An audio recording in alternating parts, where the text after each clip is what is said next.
Shalom kekasih Kristus, bagaimana kabarnya hari ini? Tentunya kabar baik bukan? Doa dan harapan saya, saudara dan kita semua tetap menjaga kebersamaan dalam kesatuan keluarga agar pertolongan dan perlindungan Tuhan dinyatakan. Para pendengar renungan melekat dalam Tuhan, mari kita kerjakan peran kita masing-masing dalam keluarga. Kita berdoa. Tuhan Yesus, terima kasih buat kesempatan yang indah pada hari ini. Engkau mengisi hati dan pikiran kami dengan kebenaran firman-Mu. Berbicaralah Tuhan melalui hamba-Mu lewat renungan ini, sehingga firman yang disampaikan sungguh mencerahkan hati kami, keimanan kami dibawa untuk semakin kuat di dalam Engkau, sehingga kami mengerti tentang pentingnya kebersamaan di dalam keluarga, sehingga melalui kebersamaan inilah kami menjadi pribadi-pribadi yang kuat di dalam Engkau, karena kami memiliki satu kesepakatan. Terima kasih Tuhan Yesus. Kami mau buka hati dan pikiran kami untuk diisi kebenaran firman-Mu. Dalam nama Tuhan Yesus kami berdoa. Amin. Melekat dalam Tuhan bertema pentingnya kebersamaan. Firman Tuhan terdapat dalam Amsal 3 ayat 3. Demikian firman-Nya. Berjalankah dua orang bersama-sama jika mereka belum berjanji? Kekasih Kristus, untuk terciptanya kebersamaan yang kuat dalam diri manusia semestinya tercipta dalam keluarga. Kita sebagai suami, istri, dan anak yang terjadi dalam satu keluarga sangat penting untuk memperhatikan kesatuan dalam menjalankan peran masing-masing.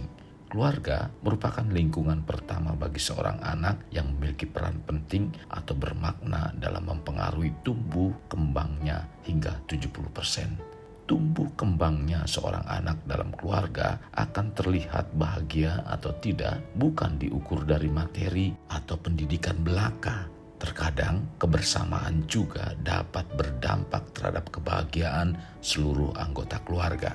Kebersamaan dan kerukunan dalam sebuah keluarga akan menjadi rumah yang menghangatkan untuk melepas lelah setelah seharian bekerja atau setelah melakukan kegiatan di luar rumah.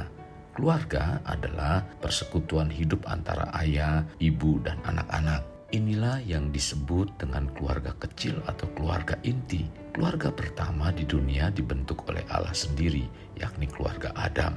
Kejadian 1 ayat 27-29. Adam sebagai suami Hawa sekaligus ayah dari Kain dan Habel. Hawa sebagai istri Adam sekaligus sebagai ibu Kain dan Habel. Kain dan Habel sebagai anak-anak dari Adam dan Hawa. Inilah keluarga pertama yang dibentuk oleh Allah. Selain keluarga kecil atau keluarga inti, ada juga yang disebut keluarga besar, yaitu persekutuan hidup antara ayah, ibu, dan anak-anak, serta kakek, nenek, paman, dan bibi, dan lain-lain. Mereka berasal dari hubungan keluarga atau kerabat, ayah maupun keluarga kekerabatan ibu. Keluarga Kristen adalah persekutuan hidup antara ayah, ibu, dan anak-anak yang telah percaya dan menerima Yesus Kristus sebagai Tuhan dan Juru Selamat secara pribadi, serta meneladani hidup dan ajaran-ajaran Tuhan dalam kehidupan sehari-hari. Bagaimana bentuk hubungan dalam keluarga? Bagaimanakah bentuk hubungan antara suami dan istri, orang tua dan anak dengan orang tua? Untuk mengetahui bentuk hubungan ini dapat dilihat dalam Efesus 5 ayat 22 dan 25. Demikian firman-Nya. Hai istri, tunduklah kepada suamimu seperti kepada Tuhan. Hai suami, kasihlah istrimu sebagaimana Kristus telah mengasihi jemaat dan telah menyerahkan dirinya baginya. Efesus 6 ayat 1-4. Hai anak-anak, taatilah orang tuamu di dalam Tuhan, karena haruslah demikian. Hormatilah ayahmu dan ibumu. Ini adalah suatu perintah yang penting seperti yang nyata dari janji ini, supaya kamu berbahagia dan panjang umurmu di bumi. Dan kamu bapak-bapak, janganlah bangkitkan amarah di dalam hati anak-anakmu, tetapi didiklah mereka di dalam ajaran dan nasihat Tuhan. Kekasih, berdasarkan ayat-ayat tersebut, bentuk hubungan dalam keluarga adalah suami mengasihi istri dan tidak boleh berlaku kasar pada istrinya. Istri tunduk dan taat kepada suami dalam segala hal. Sebagai orang tua, mendidik anak-anak di dalam ajaran dan nasihat Tuhan, serta tidak membangkitkan amarah anak-anaknya. Dan sebagai anak, menghormati dan menaati orang tuanya. Kekasih Kristus, Kita yang tergabung dalam sebuah keluarga itu bagaikan suatu tim dalam persekutuan hidup bersama antara ayah, ibu, dan anak-anak. Persekutuan dalam keluarga bersifat dinamis dan harus dijaga keharmonisannya. Untuk terciptanya ini, kita perlu menjaga kebersamaan dalam keluarga. Maka menjadi penting dan perlu kita memperhatikan bagaimana kita dalam menyembah dan melayani Tuhan dengan bersama-sama di gereja lokal.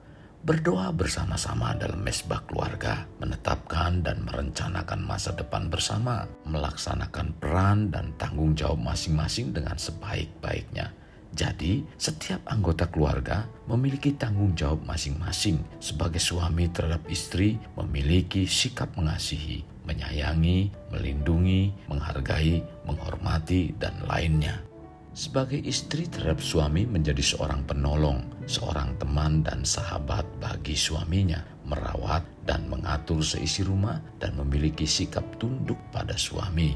Sebagai orang tua terhadap anak-anaknya melakukan perencanaan masa depan mereka, mengasihi, mengasuh, mengajar, mendidik, mencukupi, memelihara, membimbing, dan memberi teladan bagi mereka. Demikian juga sebagai anak terhadap orang tua, hendaknya dapat membantu orang tua dalam memelihara seisi rumah, mengerjakan tugas-tugas yang diberikan orang tua, mendengarkan dan melakukan apa yang diajarkan atau dibimbing orang tua. Kekasih Kristus, peran dari masing-masing dalam keluarga harus dilaksanakan dan ini merupakan ketetapan Allah bagi setiap keluarga. Hal ini dilakukan supaya setiap keluarga melakukannya dapat mengalami pertumbuhan sesuai dengan kehendak Tuhan. Itulah sebabnya istri harus memberi kesempatan dan dukungan pada suami dengan perannya sebagai penolong yang sepadan bagi suaminya. Suami hendaknya takut akan Tuhan dan menjadi pimpinan yang melayani di dalam keluarganya agar dinyatakan sebagai keluarga berbahagia karena berkat Tuhan akan hadir dan dinyatakan dalam kehidupan istri, anak-anak, dan pekerjaan. Tindakan seperti inilah yang dilakukan oleh Yosua terhadap keluarganya. Yosua mengungkapkannya kepada orang-orang yang dipimpinnya. Tetapi aku dan seisi rumahku, kami akan beribadah kepada Tuhan. Tercatat dalam Yosua 24 ayat 15b. Sekarang penting untuk kita ingat bahwa kita sebagai keluarga untuk menerapkan akan pentingnya kebersamaan. Karena melalui kebersamaan inilah kuasa Tuhan akan dinyatakan. Kekasih Kristus, mari kita alami terobosan hidup. Untuk mengalaminya, mulailah dengan mengenal prinsip-prinsip kerajaan Allah serta menjadi warga kerajaan. Mari kita berdoa. Tuhan, terima kasih buat kesempatan yang indah pada hari ini, di mana firman-Mu sungguh dan sangat memberkati keimanan dan kerohanian kami. Tuhan, pimpin kami untuk kami senantiasa memiliki dan mengerti arti pentingnya kebersamaan dalam keluarga. Tuhan, melalui renungan hari ini, Engkau telah memberikan pengertian kepada kami supaya kami melakukan peran kami masing-masing, baik sebagai suami, baik sebagai istri maupun sebagai anak. Karena ini menjadi satu penting ketika kami mengerti tentang hal itu dan pentingnya tentang kebersamaan dalam kami mengerjakan peran kami masing-masing, maka kuasa Tuhan yang besar itu akan dinyatakan dalam kehidupan kami dan keluarga. Terima kasih Tuhan Yesus buat kebenaran firman Tuhan. Ampuni kami ketika kami salah dan pimpin untuk langkah selanjutnya ke depan. Kami mampu menjalankan tugas kami masing-masing. Dalam nama Tuhan Yesus kami berdoa. Amin. Kasih Kristus, mari kita akhiri dengan mengendahkan kedua tangan kita. Terimalah anugerah berkat dari Allah Bapa, kasih sayang daripada Yesus Kristus dan persekutuan dengan Roh Kudus yang mencurahkan berkat secara rohani, berkat secara jasmani dan berkat secara ekonomi, di mana berkat Abraham, berkat Ishak, berkat Yakub dicurahkan dan dilimpahkan dari saat sekarang sampai Maranatha tiba, dalam nama Tuhan Yesus. Amin. Sampai jumpa di renungan berikutnya. Tuhan Yesus memberkati. Jangan lupa like, share, dan subscribe.